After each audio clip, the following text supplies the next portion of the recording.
Powered by the Montana Television Network. This is the 5:30 News on Q2, Montana's news leader. Good evening, everyone. Thanks for joining us. I'm Jeanelle Slade. We'll check in with Russ in just a moment. But first, across the state tonight, Governor Steve Bullock makes a major move to help protect Montana from COVID-19. I recognize through all of this that Montanans have always had an independent spirit.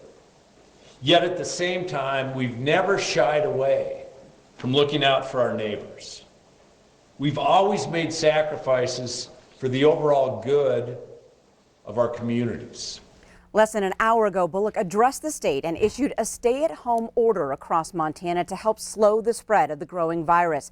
Now, the governor expressing concern yet confidence, saying Montana has always had an independent spirit. This as confirmed numbers go up once again late this afternoon to 90. That means 90 people have tested positive here in Montana. That's a jump of 19 since this morning alone. Let's take a closer look. Of those 19 cases, 14 from Gallatin County, bringing its total to a state high of 38 cases. Yellowstone County saw one new case for a total of 14. Now, Montana's stay-at-home order goes into effect tomorrow night at the stroke of midnight. Q2's Russ Riesinger standing by live in the newsroom tonight. Russ, what do Montanans need to know and understand about today's order? Well, Jeanelle, this stay-at-home order extends through Friday, April 10th. That's 2 weeks. It means that people can only go out for essential services, so businesses that are deemed non-essential will now have to close. People can still go outside as long as they practice social distancing. Now, the governor is saying that Montanans must do more collectively to stop the spread of the virus. In other states, hospitals are overwhelmed, and healthcare workers are getting sick themselves. I don't want that to become Montana. It's critical that we do everything that we can to cut off the chain of transmission and also make sure as we flatten this curve to buy time for our healthcare workers on the front lines so that they won't have to make what are almost impossible choices in the coming weeks.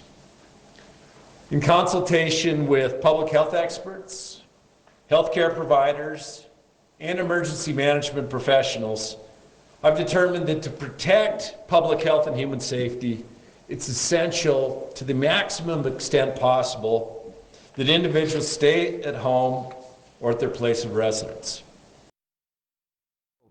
If you're wondering what is considered essential and what's not, here's a list of what's considered essential. Healthcare workers, law enforcement and public safety, food and agriculture, energy, water and wastewater transportation and logistics, public works, critical manufacturing considered essential, hazardous materials, also financial services, chemical, and the defense industrial base. The governor basing what's essential and what's not on federal guidelines. We'll be putting those in this story on our website, KTVQ.com. There's also a number that employers can call. That number is 1-800-755-6672. But again, all businesses considered non-essential are now being ordered to cease operations tomorrow night at midnight for 2 weeks. Jeanelle, we'll send it back to you in the newsroom. All right. Thanks so much, Russ.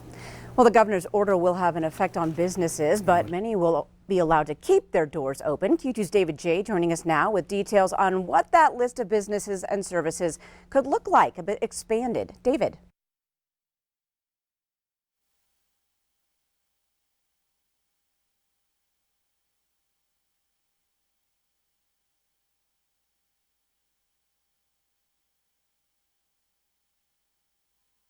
Distancing.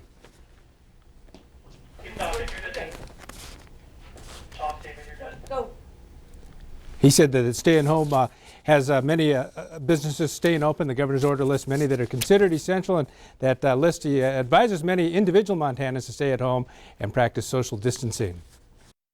Under these measures, Montanans may leave their homes for essential activities, including for health and safety, for necessary supplies and services, for certain types of work, and to take care of others. Additionally, Montanans may leave their homes for outdoor activity, as long as they comply with social distancing requirements. We really are so lucky to live in a state where we have ample opportunities to access our public lands that remain open to recreation. But I'd urge Montanans to use good judgment if a trailhead seems too crowded, and then just find another access point. And Governor Bullock advised us to look at his directive and the list released on March 19th from the Department of Homeland Security showing essential businesses and essential workers. Jeanelle? All right, thanks, David. Now, the Department of Labor says a record nearly 3.3 million Americans filed for unemployment benefits last week. That number up 3 million from the week before and crushes the previous record of 695,000 jobless claims set in 1982. Michelle Evermore with the National Unemployment Law Project says it normally takes 2 to 3 weeks to process claims and payments, but with the massive spike in unemployment, those turn-in times could be delayed. Now, the Senate stimulus bill, the largest aid package ever, will also help struggling workers and businesses during this time. It includes $1,200 checks for more Americans and additional money for laid-off workers. Now, despite the poor unemployment numbers, the stock market rose today with the Dow Jones gaining more than 1,000 points to close at more than 22,500. Now, once Congress approves its $2 trillion rescue package to help offset the impacts, how will that aid be distributed to businesses in need? As MTN's Mike Dennison reports, the details aren't specifically known just yet, but that money will primarily go through local banks and lending institutions. Kerry Hegerberg of the Montana Bankers Association says he's not sure yet when that money will be available or what the precise guidelines will be. But he does know that banks and other lending institutions will be the main vehicle for distributing business aid. We see small businesses in every community in Montana that have been shuttered for several weeks, and some that are operating on a very skeleton crew. So, the need is absolutely critical, and banks know that they are going to be the key link to make this whole thing work, and they're ready, willing, and able to do that. The package before Congress has almost $400 billion for emergency loans to help businesses employing less than 500 people. If businesses use the money for certain expenses and keep their employees on, those loans could be converted to outright grants. The money will be made available through lenders certified by the Federal Small Business Administration. Hagerberg says if businesses or anyone else are wondering what the options are, they should be in touch with their lender now. If you're having trouble making payments, whether it's a consumer loan or a small business loan, to let your banker know up front, talk with your lender, let them know your circumstances, because the earlier you can work with your lender, the better options you're going to have looking down the road. He also expects the money to become available quickly. They want this money on the street immediately after Congress approves and appropriates the funds. So we're trying to get banks to gear up, anticipate what's going to come, and help their borrowers get instant access to these emergency loans. So the aid is coming for businesses and workers. The next question, of course, will it be enough to get businesses through this downturn? Reporting from Helena, Mike Dennison, MTN News. All right, thanks so much, Mike. Now, the aid package also has direct payments to 150 million citizens and increased unemployment benefits to laid-off workers. Well, it's a story we have been following all week. A group of 3 inventors here in Billings, including a neurosurgeon and local dentist, who quickly came up with a solution for the shortage of medical masks in our area. Well, since that first story aired right here on Q2, tens of thousands of people have downloaded the file producing masks to help those in need all around the world. Q2's Samantha Sullivan has more. We've had a fantastic community support with the mask, and we are taking donations from the community. We are performing our own quality control process on these. We are sanitizing them, and we're putting them together. Employees at Billings Clinic assembling these 3D printed masks one by one, cutting and attaching elastic straps, adding padding and filters. The idea coming from a global need for medical supplies as fear of the coronavirus left shelves empty of items used in hospitals like the common surgical mask.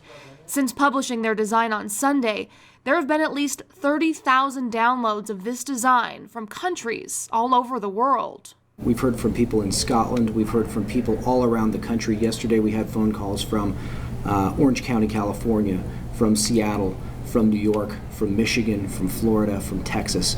So all around the world and all around our country. So we know there are thousands of people that are being affected by this, and we hope that this helps. Dr. Richardson says hospitals hoping to print their own masks need to vet them internally and do their own research to make sure they can perform how they need them to. If you're using a surgical mask filter patch, this functions as a surgical mask. If you wanted to use this as an N95 mask, you would have to do the appropriate testing with the appropriate patch on that and make sure that it functions in that intended purpose. Since the initial models were printed, improvements have been made from suggestions of people all over the world, making the mask more comfortable and more effective. This is about everybody being able to help themselves in a time of crisis and providing an idea that has served as the springboard for a lot of communities to do projects, to get people involved, to solve the problem. Even with downloads all over the world, there is still a need for more of these masks here in our own community. Dr. Richardson has told me they've had plenty of people reach out with time and resources to make these masks for the medical professionals here in Billings, but they still need more of them, and they're asking anyone with the ability to 3D print or to donate resources to help if they can. Back to you. All right, thanks so much, Sammy. For more information on how you can help, find Sammy's story on our website, ktvq.com. Well, locally, Yellowstone County Disaster and Emergency Services is bringing help to the county's vulnerable population, like the homeless and those with mental illness or physical disability. County officials are working with an already established group of organizations called the Continuum of Care. That group is made up of places like the Rescue Mission, the Hub Drop-In Center, and Tumbleweed. Now, this move from county officials places Tumbleweed Executive Director Erica Willis at the head of communication between the county and groups reaching out to help and those who need help. She is representing the conglomeration of organizations that help our vulnerable populations around. I think there's 25 of them in the Continuity or Continuum of Care group, and they will be working very closely with the DES, the executive leaderships from all of our incorporated cities as well as the county, the Unified Health Command, obviously, because this is still primarily a healthcare issue, to make sure that those organizations that care for those people and our population have, to the best of our abilities, the resources and the guidance that they need to take as good a care of them as they can. Now, Williams also says the county is working with all its cities to put similar help in place for local communities. Up next on tonight's 5:30 News, the high demands of certain supplies still need to travel cross country to arrive on our store shelves. A look at the nonstop work of truckers. And we'll hit the trails and hear from Jesse Royer, who just brought home a third-place finish at the mighty Iditarod in Alaska. First Interstate iCam showing us lots of sunshine today, but you could also see it moving around with a lot of wind. Some of those wind gusts start to subside tonight. We'll let you know what's up next with the weather. You're watching MTN News with Jeanelle Slade and Russ Riesinger. Storm Tracker weather with Bob McGuire. And sports with Scott Green. This is the 5:30 News on Q2, Montana's news leader.